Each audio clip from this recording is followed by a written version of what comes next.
Assalamualaikum warahmatullahi wabarakatuh. Kami dari kelompok 5 kelas Public Speaking Universitas Ahmad Dahlan akan membuat video mengenai Lembaga Kesejahteraan Sosial Lanjut Usia Yogyakarta. Sebelumnya, saya akan memperkenalkan anggota kelompok. Yang pertama yaitu saya sendiri, Vicky. Kemudian ada Rahma. Hai. Ada pula Listia. Halo. Wina. Hai.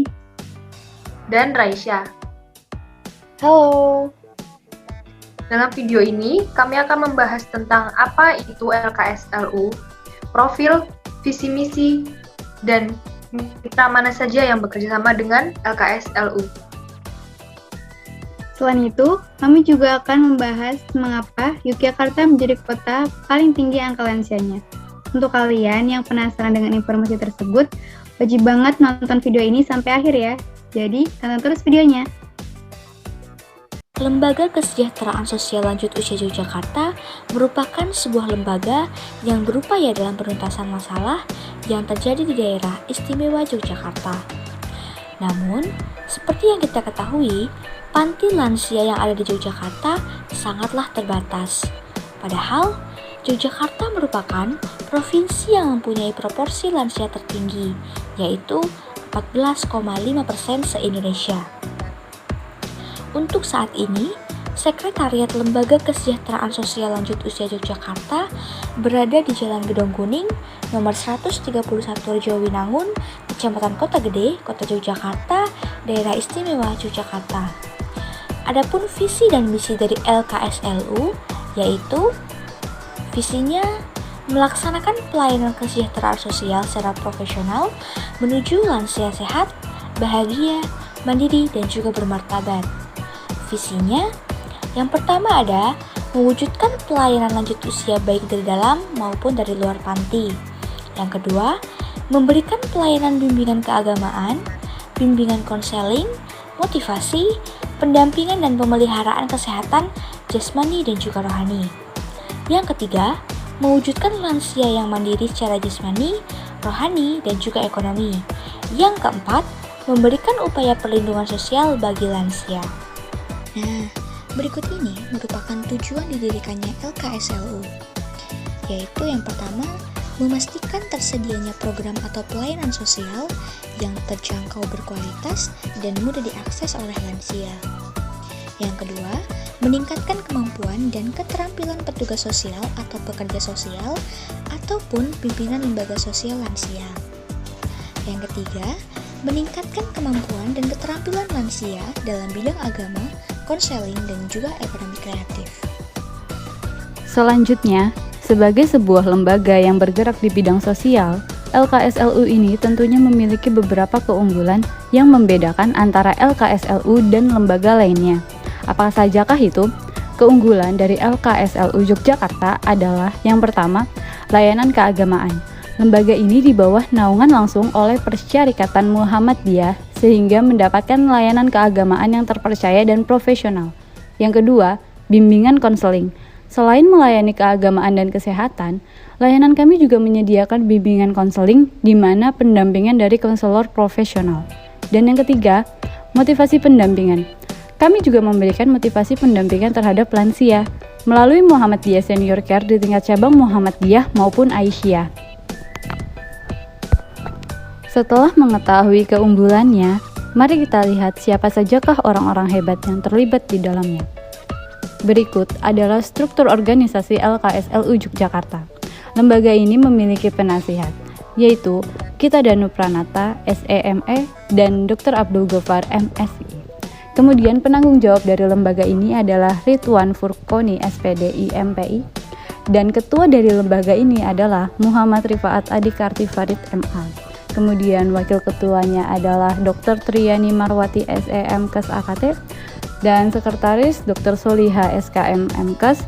Kemudian wakil sekretarisnya Dwi Bagus Irawan, dan bendaharanya yaitu Rocana Rolian dari SKM MKes, dan wakil bendahara Yolan Valisanta, SPSI.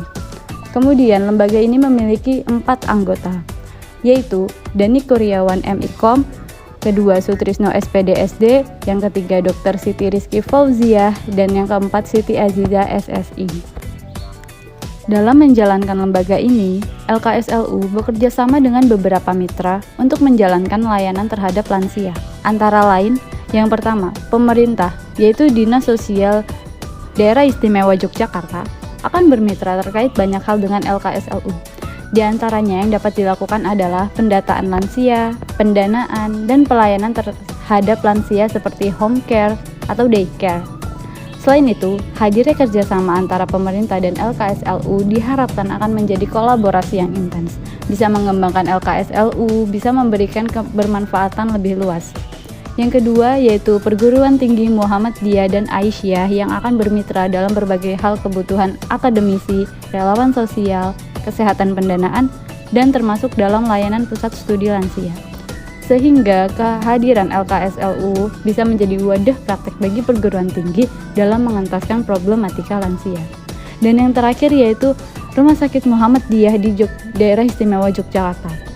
Mitra dalam hal ini tentu tenaga kesehatan dan fasilitas kesehatan lainnya, dan juga bisa terkait pendanaan, sehingga feedback yang didapat rumah sakit diantaranya rumah sakit dalam pemenuhan tenaga caregiver dan pramubakti serta pramurukti.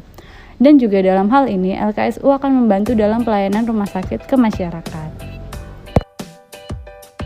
Lanjut usia atau lansia didefinisikan sebagai penurunan, kelemahan, meningkatnya kerentanan terhadap berbagai penyakit dan perubahan lingkungan, hilangnya mobilitas dan ketangkasan, serta perubahan fisiologis yang terkait dengan usia.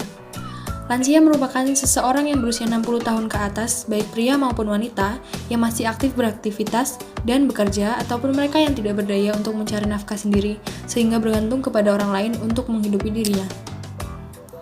Salah satu provinsi yang tinggi angka lansianya adalah Daerah Istimewa Yogyakarta. Angka harapan hidup penduduk Daerah Istimewa Yogyakarta merupakan yang tertinggi di Indonesia, yaitu mencapai 74,82 tahun pada tahun 2018. DIY juga merupakan wilayah dengan tingkat penduduk tua tertinggi secara nasional. Tingkat penduduk lansia di DIY diproyeksikan akan terus meningkat dari tahun ke tahun, dan hal ini tentu akan menimbulkan persoalan yang kompleks jika tidak diurus. Seperti yang kita tahu, bahwa sebagian besar lansia atau orang lanjut usia bukanlah angka produktif lagi, sedangkan dengan tingginya jumlah penduduk lansia di DIY dapat beresiko adanya penelantaran lansia. Maka dari itu, perlu adanya penanganan tepat dari permasalahan ini. Salah satunya yaitu dengan membangun sebuah lembaga khusus untuk menampung dan mengurus para lansia. Dan dengan adanya latar belakang di atas, lahirlah Lembaga Kesejahteraan Sosial Lanjut Usia Yogyakarta atau disingkat dengan LKSLU. Menurut beritagar.id, pada tahun 2018 bahwa Daerah Istimewa Yogyakarta menjadi provinsi nomor 1 yang penduduk lansianya paling besar dengan persentase 13,49%. Kemudian, disusul dengan Jawa Tengah dengan persentase 12,92%, Jawa Timur 12,54%, Bali 10,96%, dan terakhir, Sulawesi Utara dengan persentase 10,73%. Bisa kita lihat pada tabel berikut untuk penjabaran lebih jelas tentang persebaran lansia di Daerah Istimewa Yogyakarta. Pertama, untuk Kabupaten Kulon Progo dengan angka 21.409 jiwa. Kemudian, Bantul dengan angka 35.190 jiwa. Selanjutnya, Gunung Kidul 22.747 jiwa. Berikutnya, Sleman dengan angka 25.742 jiwa. Dan terakhir, Kota Yogyakarta dengan angka yang lebih kecil yaitu 7.414 jiwa. Bisa disimpulkan bahwa Kabupaten Bantul menjadi kabupaten tertinggi yang memiliki angka usia paling tinggi di antara kabupaten lain. Tingkat penduduk lansia di Daerah Istimewa Yogyakarta diproyeksikan akan terus meningkat dari tahun ke tahun, dan hal ini tentu akan menimbulkan persoalan yang kompleks jika tidak diurus. Dengan adanya latar belakang di atas, lahirlah Lembaga Kesejahteraan Sosial Lanjut Usia di Yogyakarta. Dalam Lembaga Kesejahteraan Sosial Lanjut Usia, kami memiliki 2 layanan, yaitu layanan konsultasi dan layanan pelatihan. Berikut akan kami jelaskan apa-apa saja pelayanan yang diberikan dalam bidang konsultasi maupun pelatihan.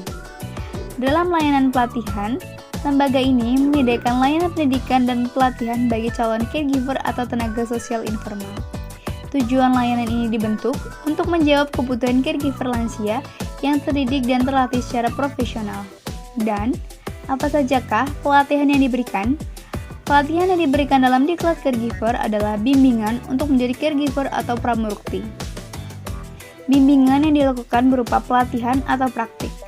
Pelatihan ini diselenggarakan di tempat yang representatif, yang didukung oleh Dinas Sosial dan kerjasama mitra seperti rumah sakit. Dan, pelatihan ini dilaksanakan sesuai modul. Peserta akan mendapatkan sertifikat bagi yang lulus dalam diklat. Layanan yang kedua yaitu layanan biro konsultasi. Biro konsultasi ini adalah layanan bagi lansia baik dalam bidang kesehatan, keagamaan, dan psikologi.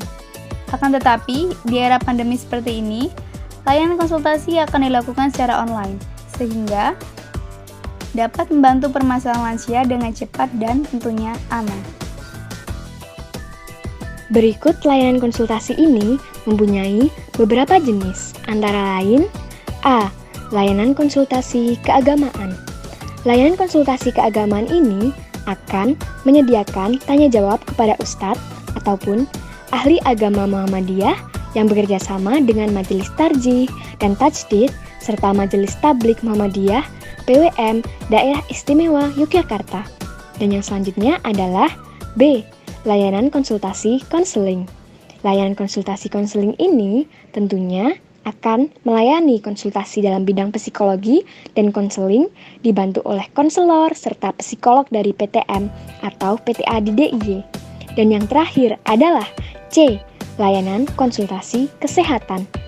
Layanan ini akan melayani masalah kesehatan yang tentunya akan didampingi dokter dan tenaga kesehatan dari RS atau PKU Muhammadiyah DIY. Lalu bagaimanakah sistematika layanan biro konsultasi ini? Nah, sistematika layanan biro konsultasi dikarenakan situasi pandemi saat ini yang mengharuskan kita mengurangi kegiatan di luar dan bertemu dengan orang, maka layanan ini akan dilaksanakan secara online. Sehingga customer atau lansia dapat menghubungi admin sesuai dengan keperluan layanan konsultasinya. Setelah mengetahui apa keperluan layanan konsultasinya, maka admin akan menyambungkan ke narasumber sesuai dengan bidang permasalahannya. Diharapkan agar sistem online ini dapat membantu dan menjawab pertanyaan para lansia dengan cepat dan tepat serta efektif. Untuk PIC, layanan ini di bawah Dr. Siti Rizky Fauziah. Sekian informasi yang bisa kami sampaikan. Semoga informasinya bermanfaat ya bagi kalian semua. Untuk mengingatkan, kita masih dalam keadaan pandemi. Jadi, jangan lupa buat taat sama prokesnya ya, seperti memakai masker, menjaga jarak, dan mencuci tangan. Dan kalau bisa, nggak usah keluar rumah ya jika itu tidak terlalu penting. Dan terima kasih sudah menonton video kami sampai akhir. Semoga kalian selalu sehat ya. Dan see you! Bye, see you!